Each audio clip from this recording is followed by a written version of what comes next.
আপনিও তো মরবেন না, তাই না? হ্যাঁ, মরবেন।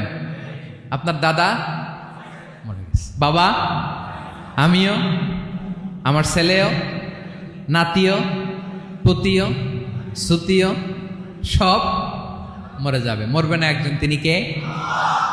আল হাইয়্যু মানে হচ্ছে এভার লিভিং, যে কোনোদিন মরবে।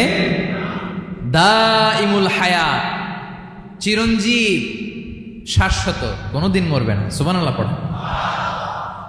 তিনি সূচনাহীন অতীত থেকে আছেন। আমার ভাইয়ের, আমার দিকে তাকান। তিনি সূচনাহীন অতীত থেকে আছেন, তিনি শেষহীন সীমাহীন ভবিষ্যৎ পর্যন্ত থাকবেন।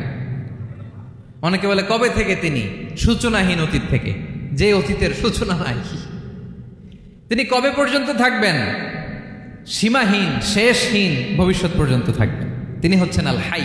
এ দুনিয়ার সব মরে যাবে, সব মরে যাবে, মরবে না শুধু একজন সত্তা। তিনি কে?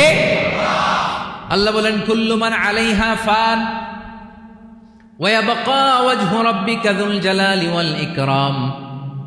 এই মহাবিশ্বে যা আছে সব ফান হয়ে যাবে, নিঃশেষ হয়ে যাবে, শেষ হয়ে যাবে, মৃত্যুবরণ করবে, একমাত্র কেবলমাত্র আল্লাহ রব্বুল আলামিন ছাড়া।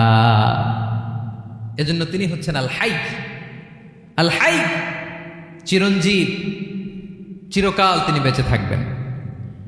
আমাদের মৃত্যুর জন্য আল্লাহ তাআলা আজরাইল মালাকুল মাউতকে নির্ধারণ করেছেন। মালাকুল মাউতের একদিন মৃত্যু হবে। আল্লাহ, যার সিংগার ফুৎকারে পৃথিবী কেঁপে উঠবে, যে ইসরাফিল যে মুহূর্তে বাতুপাহাতে এখানে আমি তাফসির করছি, ঠিক এই মুহূর্তে ইসরাফিল ফেরেশতা সিংগাটা দুই ঠোঁটের মাঝখানে রেখে আরশের দিকে তাকিয়ে আছে। কখন আল্লাহ অর্ডার দিবে ফুৎকার দাও, আল্লাহ বলবে ফুৎকার দাও, এক সেকেন্ড চোখের পলক যাতে দেরি না হয়, মুখে নিয়ে তাকায় আছে, এক সেকেন্ড যাতে দেরি না হয়, ওই ইসরাফিলেরও মৃত্যু হবে, কেউ থাকবে না, থাকবে শুধু একজন সত্তা। বলুন তিনি কে? তিনি হলেন আল্লাহ।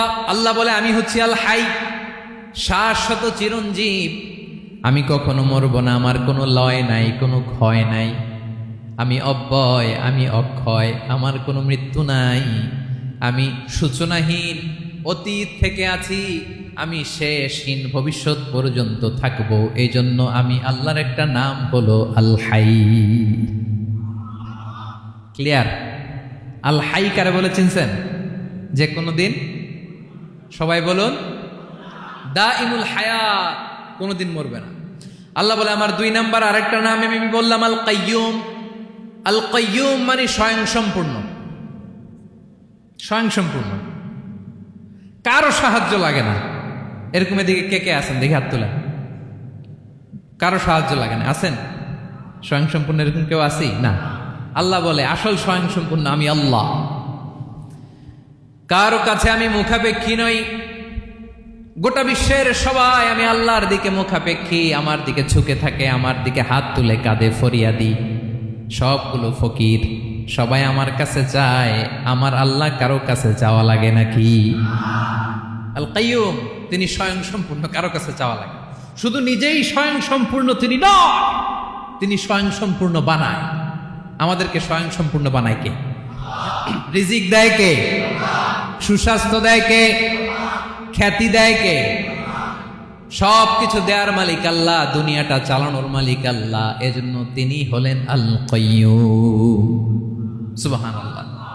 The sustainer of all existence. পৃথিবীতে যা আছে, যার যখন যেটা লাগে তাকে তখন সেটা চাওয়ার আগে তিনি দিয়ে দেন। মায়ের পেটের ভেতরে যখন ছিলাম রিজিক দিয়েছে কে? আসার পরে আবার রিজিক দিল কে? সুবহানাল্লাহ। মায়ের পেটে একভাবে দিছে, আমার নাভির সাথে মায়ের জরায়ের কানেকশন, ওইটা দিয়ে 8 মাস 9 মাস। আসার সাথে সাথে মায়ের পেট থেকে বেরোলে ওটা কেটে দেয়া হয়। এবার আমরা কাঁদি, আল্লাহ বলে কেঁদো না, খাওয়ার একটা লাইন ছিল, মায়ের বুকের ভেতরে এখন খাওয়ার 2টা লাইন দিয়ে দিলাম।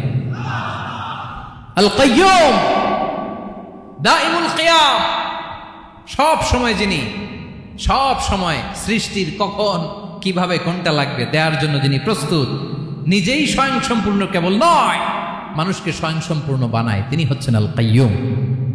সুবহানাল্লাহ পড়বেন।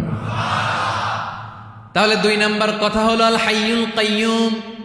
আল্লাহ হলেন আল হাই, চিরঞ্জীব, আজীবন তিনি বেঁচে থাকবেন, তার কোনো লয় নাই, ক্ষয় নাই। আবার তিনি আল কাইয়ুম, স্বয়ং সম্পূর্ণ, গোটা বিশ্বের সব কিছু তিনি রক্ষণাবেক্ষণ করেন। ঠিক কিনা বলেন? বিষ্ণু বলেছেন এই আল হাইয়ুল কাইয়ুম এটা হচ্ছে ইসমে আজম। এটা কি? যে ইসমে আজম দিয়ে দোয়া করলে আল্লাহ দোয়া কবুল করে, আল্লাহর কাছে কিছু চাইলে আল্লাহ দেয়।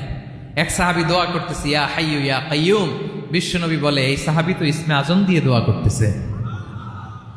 তাহলে দোয়ার সময় বলবেন ইয়া হাইয়ু ইয়া কাইয়ুম, পারবেন? বলেন ইয়া হাইয়ু ইয়া কাইয়ুম। আল্লাহর এই দুটো নাম ধরে ধরে আল্লাহরে ডাকবেন, তাইলে ওই দোয়া কবুল। পারা যাবে? বিশ্বনবী দোয়াতে বলতেন ইয়া হাইয়ু ইয়া কাইয়ুম বিরহমাতিকা আস্তাগীথ আসলিহ লি শা'নি কুল্লাহু ওয়া লা তাকিলনি ইলা নাফসি তারফাতা আইন। ও হাইয়ু ইয়া কাইয়ুম, ও শাশ্বত চিরঞ্জীব আল্লাহ, আসলিহ লি শা'নি কুল্লাহ, আমার সব কিছুকে আপনি ফিক্স করে দেন, ঠিক করে দেন। এক পলকের জন্য, এক চোখের পলকের জন্য আমার কোনো কাজ আপনি আমার উপর ছেড়ে দিয়েন না। সব কাজ আমি আপনার কাছে সুপর্দ করে দিলাম। সুবহানাল্লাহ পড়েন।